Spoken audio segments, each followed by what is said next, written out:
የሳይ እንደምን ከረማችሁ እንደምን ሰነበታችሁ በመላው ዓለም የምትገኙ ኢትዮጵያውያንና ትውልደ ኢትዮጵያውያን ሰላም ጤና ይስጥልኝ። ዳዊት ነኝ ከጆሃንስበርግ ከተማ ሳውዝ አፍሪካ። እንግዲህ ሰሞንኛ ጉዳዮችን እንነጋገራለን። ትንሽ ጠፋ ብዬ ነበረ ለተወሰኑ ሳምንታት፣ ግን አሁን ተመልሼ መጥቻለሁ። ያው የኑሮ ሁኔታ ሳውዝ አፍሪካ ላይ ትንሽ አፕ ኤንድ ዳውን ስለሚያደርግ ነው። ግን አልረሳውም። ብዙ ነገር በውስጥ መስመር የሚደርሰኝ ነገሮች አሉ። ዳዊት ምን ሆነ ነው የጠፋው? ሰሞንኛ ወሬዎችን እያደረስከን አይደለም እና የምትችለውን ነገር ፕሊዝ የሰማውን ነገር እያላችሁ ነው። እኔ ደግሞ የሰማሁትን ብቻ ሳይሆን የተመለከትኳቸውንም ከዛው ከአካባቢዎቹ ሰዎች ያዳመጥኩትንም ወሬዎች ይዤላችሁ መጥቻለሁ ማለት ነው። እንግዲህ አጫጭር ዜናዎች መግቢያችን ላይ እንግዲህ ሰሞንኛ የነበረው ዶክተር ገዱ አንዳርጋቸው በአሜሪካ ኑሯቸውን አድርገዋል። እሱንም በማስመልከት የብልጽግና አንድ አባል የሆነ ሰው ፎቶቸውን ብቻ ሳይሆን ቪዲዮቸውን ቀርጸው በማህበራዊ ሚዲያ በማጋራት ትንሽ ለማስላቅ አይነት ነገር ለመስራት ሞክሮ ነበረ። ይልቁንም የቀድሞ የአማራው ፕሬዝዳንት እና የጠቅላይ ሚኒስትሩ የደህንነት አማካሪ እንዲሁም የውጭ ጉዳይ ሚኒስትር የነበሩት የተከበሩ ዶክተር ገዱ አንዳርጋቸው በህዝቡ ዘንድ እጅግ ተከባሪና እንዲሁም ተወዳጅነትን ያተረፉበት ሳምንት ነበረ። በሁለተኛ ደረጃ እንግዲህ ያው የብልጽግና ስርዓት መፈራረሱ ማክተሙን የሚያሳይ ጉዳዮችን ተከስተዋል። እሱም ሰሞንኛ አፈሳ ነበረ። ወጣቶች ያለ ፍላጎታቸው ያለ ፈቃዳቸው ለእናት ሀገር ትፈልጋላችሁ በሚል ወደ ጦር ግንባር እንዲዘምቱ በመደረግ ላይ ነው።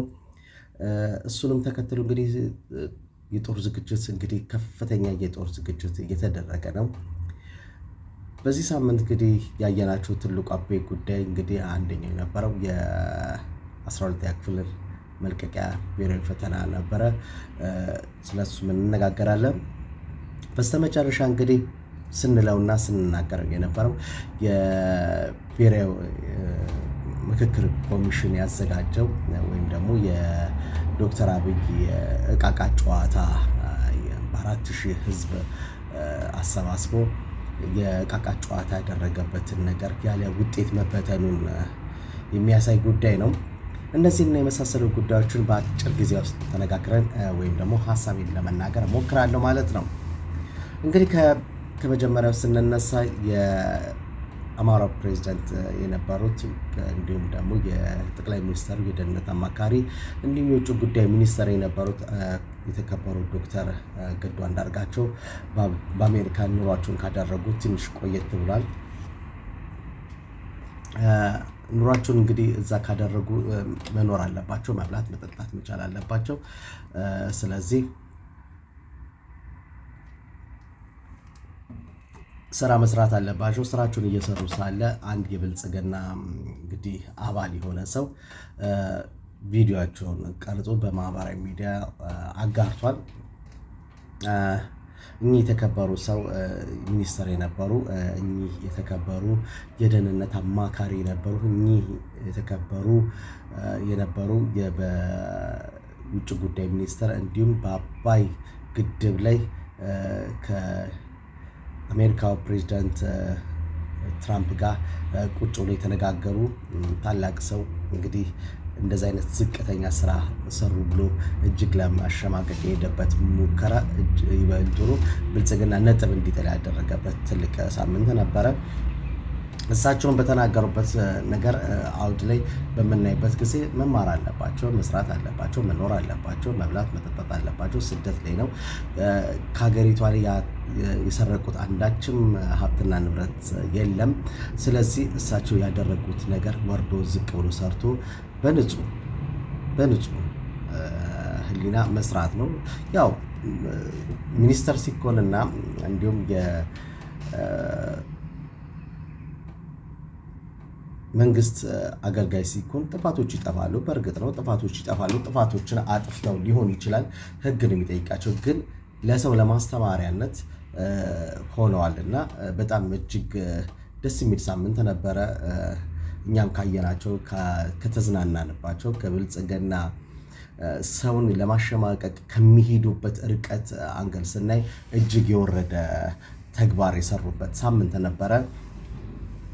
እንግዲህ ሁለተኛው ላይ ስንሄድ ሰሞነኛ አፈሳ ነው። በተለያዩ በአዲስ አበባ ክፍለ ከተማዎች እና እንዲሁም ክፍለ ሀገራቶች ላይ አፈሳዎች እጅግ ተጣጥፏል። ሰዎች ያለ ፈቃዳቸው፣ ያለ ፍላጎታቸው፣ ያለ ስሜታቸው በመታፈስ እንግዲህ ለሀገራዊ ግዴታ ትፈለጋላችሁ በሚል ነው። ምክንያቱም የብልጽግና ኦህዴድ እንግዲህ ወታደሮች በፋኖም እንዲሁም በኦነግ ሸኔ እና እንግዲህ በህወሓት ወታደሮች እየተማረኩ እየተመናመኑበት ባለበት ሰዓት ይህንን አፈሳ ለማካሄድ ወስኗል። በጣም የሚገርመው ነገር ግን የድሃ ልጅ ነው የሚታፈሰው። አሁን ታሪክ አልተቀየረም። እንግዲህ ሀብታምና የባለስልጣን ልጆች አሜሪካና አውሮፓ ባያችሁበት መሰረት ነው እንግዲህ አንድ ሴት $30,000 መንዝል ያጠፋለሁ ስትል አባቷ ኢትዮጵያ ውስጥ የሚሰራ የጉምሩክ ባለሙያ የጉምሩክ ሰራተኛ ነው። ያንንም አድርጎ ግን ልጅቷ ስፔንድ የምታደርገው ኬት እንደምታምጥ ይህንን ያህል ገንዘብ ሲጠይቃት ግን አንድ ቲክቶከር እሱ የሚመለከት ጉዳይ አይደለም ነው ያለችው። እና የዶክተር አብይ ልጆች የት ናቸው ያሉት? ቀለብ እየተሰፈረላቸው አሜሪካን የሚኖሩት። እኔ ከህዝቡ ጋር መጋፋት አለባቸው ብዬ አስባለሁ። ከህዝቡ ጋር የሚሆነውን በታክሲ መሳፈርም ካለባቸው ይህ ሚኒስተር ፕሮቶኮል ምናምን የሚባል ነገር አይደለም። ከህዝቡ ጋር መኖር አለባቸው። ካለዛ በጣም የሚከብዳቸው ነገር ያለ ይመስለኛል። እነሱም ተደብቀው እስከ መቼ እንደሚዘልቁትም ባይታወቅም ማለት ነው። እና የእሱ ልጆች አሜሪካ ቁጭ ብሎ የድሃ ልጅ የሚያስፈጅበት ነገር መሆን የለበትም። ሰው በፍቃዱ በፍላጎቱ ነው ለሀገሩ መሞትም መሰለፍም መሰዋትም ያለበት እንጂ በግዴታና በውዴታ መሆን የለበትም። ሀገሪቷ እስከዛሬም ድረስ እየመጣችበት ያለው ትልቁ ችግራችን ይሄ ነው። ሰዎች በማይፈልጉበት በማይወዱበት እንዲሄዱ ጦር በማዝመት በማስገደድ ጭምር ታሪካዊ ጠባሳን እየጣልን ያለ ነው እና ያለፉት መንግስታቶችንም ስናይ ከቅርቡ እንግዲህ ብናይ የኢህአዴግም ስርዓት የወደቀበት ዋነኛው ምክንያት ህዝብ ተኮር ስላልሆነ ነበረ።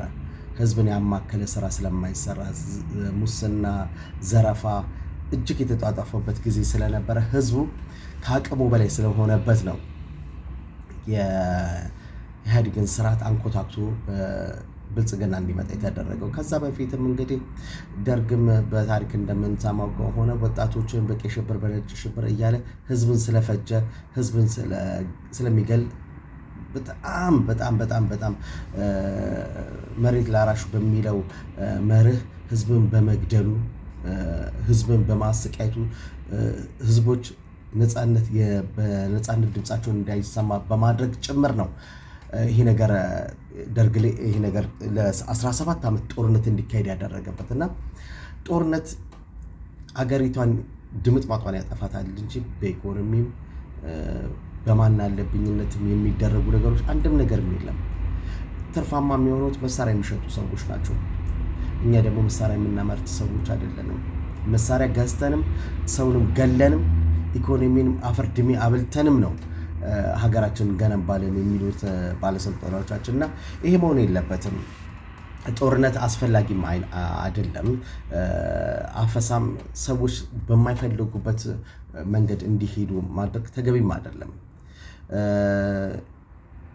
በጣም ከባድ ነገሮች ናቸው እየተፈጠሩት ያሉት። እንግዲህ አንድ ሰው አንድ የመንግስት ቅጥረኛ ወይም ደግሞ ደሞዝተኛ በወር የሚያገኘው ከ10 እና ከ15 ሺህ ብር በላይ ቢሆን 40% ይቆረጥበታል። እንግዲህ ያ ማለት 10 ሺህ ብር ቢሆን 6 ሺህ ብር የተጣራ ደሞዝተኛ ነው ማለት ነው። በ6 ሺህ ብር ሁለት ቤተሰብ ማስተዳደር አይችልም፣ ራሱንም ማኖር አይችልም። ስለዚህ ይሄ ነገሮች የሚያመጡብን የጦርነት ነጋሪቶች በሚጎሰሙበት ጊዜ ኢኮኖሚ ይላሽቃል፣ ሀብትና ንብረት ይወድማል። ሀብትና ንብረት ሰውም ጭምር ነው። ሰው በጣም ትልቅ ሀብት ነው። ወጣቱ ወጣቱን ማጣትም የለብንም።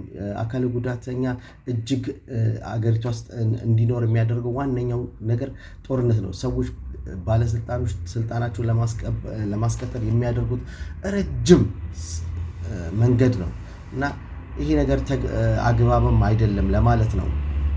እንግዲህ በዚህ ሳምንት የተካሄደው ሌላኛው ጉዳይ ደግሞ የ12ኛ ክፍል የመልቀቂያ ፈተና ነው እና ይህም በጣም የሚያስቅ ነገሮች አሉበትና እነሱን ለማየት እንሞክራለን።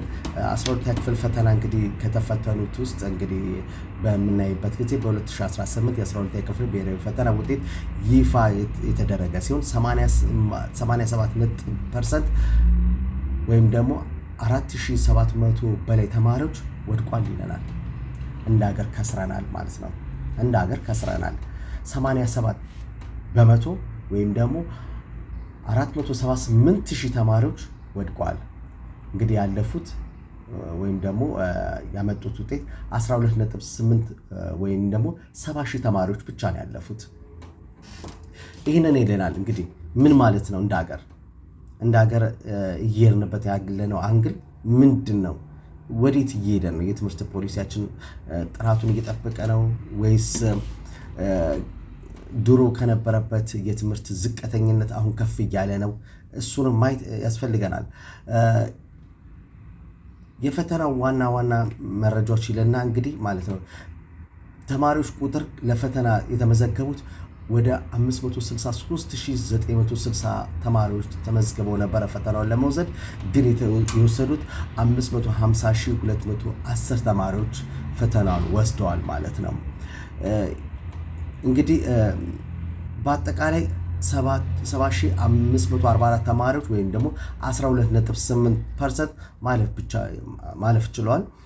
ከነዚህ ውስጥም 16.5% በተፈጥሮ ሳይንስ፣ 8.33% ደግሞ በማህበራዊ ሳይንስ ፈተና ያለፉ ናቸው። እንግዲህ ይከብዳል። እንዴት ተብሎ እንደሚነገርም በጣም ይከብዳል እና ከዚህ ውስጥ በጣም የሚያስገርመው ነገር ምን መሰላችሁ? የትምህርት ቤቶች አፈጻጸም ተብሎ የወጣው ነገር አለ። የትምህርት ቤቶች አፈጻጸም እንግዲህ 88 ትምህርት ቤቶች 100% ተማሪዎቻቸውን ያሳለፉ ሲሆን ልብ በላችሁ አዳምጡ፣ 565 ትምህርት ቤቶችም አንድም ተማሪ አላሳለፉም።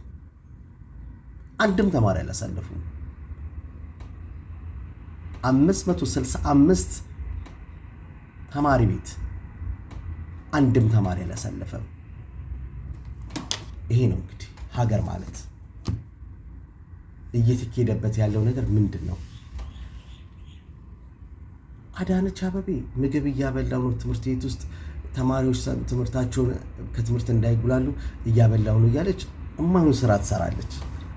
ይሄ ዶክተር አብይ የሚባለው በጣም ከሰው ይልቅ እኔ አበባ ጽጌረዳና ዛፍ በጣም ያስጨንቀኛል ብሎ ሰውን እያፈናቀለ ትምህርት ቤት ይገነባብናል፣ ወይም ደግሞ ትምህርት ቤት አፍርሶ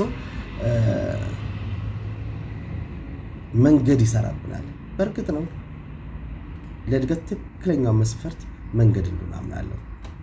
መንገዶች ከሌሉ እድገት አይፋጠንም፣ ኢኮኖሚ አይሳለጠም፣ ማህበራዊ መስተጋብሮችም አይኖሩም።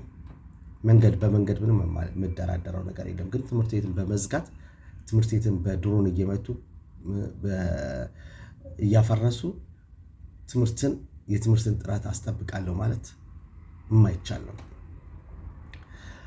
ከባለፈው እጅግ ትንሽ የተሻለ ቢመስልም የኢትዮጵያ የትምህርት ፖሊሲ ግን አሁንም አጠራጣሪና እጅግ አንገብጋቢ የሆነ መልስ የሚያስፈልገው ይመስለናል። በሌላው እንግዲህ ሀገራዊ ምክክር ላይ ስንሄድ ሀገራዊ ምክክር ባለፈው እንዳልኩት ነው። ሀገራዊ ምክክሮችን ወደ መሬት በምናወርድበት ጊዜ እንግዲህ ከ4000 በላይ ህዝብ ተሳትፏል። 120 ሚሊዮን ህዝብ ወይም እንግዲህ 120 ሚሊዮን ህዝብን እንወክላለን ብለው ነው 4000 የተሰበሰቡት። 4000ም ግን የብልጽግና ካድሬዎች ናቸው። ካድሬዎቹ እንግዲህ የብልጽግናን ሀሳብ ወይም ደግሞ ርዕዮተ ዓለምን ያስፈጽማሉ ተብሎ የተመረጡና የታሰቡ ሰዎች ናቸው። ጠቅላይ ሚኒስትሩን እንግዲህ ወደ ፕሬዝዳንትነት ለማሸጋገር የተደረገና የተሰራ ሴራ ነው ብዬ ነው የማስበው። በ30 ቀን ውስጥ ተብሎ እንግዲህ ከ30 ቀናት በላይ የወሰደ ስብሰባ ነው። የተለያዩ ፖለቲካ ድርጅቶች አልተሳተፉበትም በዚህ የምክክር ኮሚሽን ላይ ማለት ነው።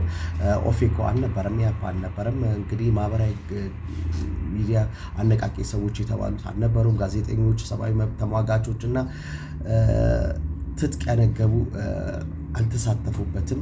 ይሄ ደግሞ ትልቅ ለሀገራዊ ምክክር ወይም ደግሞ ውድቀት ነው። እንደ ሀሳብ በጣም ትልቅ ውድቀት ነው እና ክፍት የሆነ በሩ ገርበብ ያላለ ግን እጅግ የተንቦራቀቀ እጅግ አሰልቺ የነበረ ፕሮግራም እንደነበረም በተለያዩ ሚዲያዎች ስንሰማ ነበረ። እንግዲህ አዲስ አበባና ድሬዳዋን እንግዲህ በኦሮሚያ ክልል ውስጥ ለማካተት የተደረገው ሙከራ እጅግ ከባድ ብቻም ሳይሆን በጣም ሊመጣ የሚችለው ትልቅ እሳት ምን እንደሆነ ያልተረዳው የኦህዴድ ብልጽግና እንግዲህ ኦህዴድ ብልጽግናው ምን እንደሆነ ያልገባው ነገር አለ ብዬ አስባለሁ። እንግዲህ የድሬዳዋ እንግዲህ 5 ዓመት በሶማሌ ክልል 5 ዓመት እንግዲህ በኦሮሚያ ክልል የምትተዳደር የነበረች ድሬዳዋ ዛሬ ግን ከ5 ዓመት በላይ በኦሮሚያ እንግዲህ ስር የተዳደረች ነው ያለች። እንግዲህ የሶማሌዎች እንግዲህ እዛ በጣም ትልቅ አመጽ እያካሄዱ ነው ያሉት። እነዚህም ሰዎች የሚያምጹትም ሰዎች ደግሞ ግማሹ እየታሰረ ነው፣ ግማሹን በአቆራርጦ ከሀገር እየወጣ ነው። ይህም ላለው ነገር ትክክለኛ ነገር እንዳልሆነም ማሳየም ጭምር ነው። እንግዲህ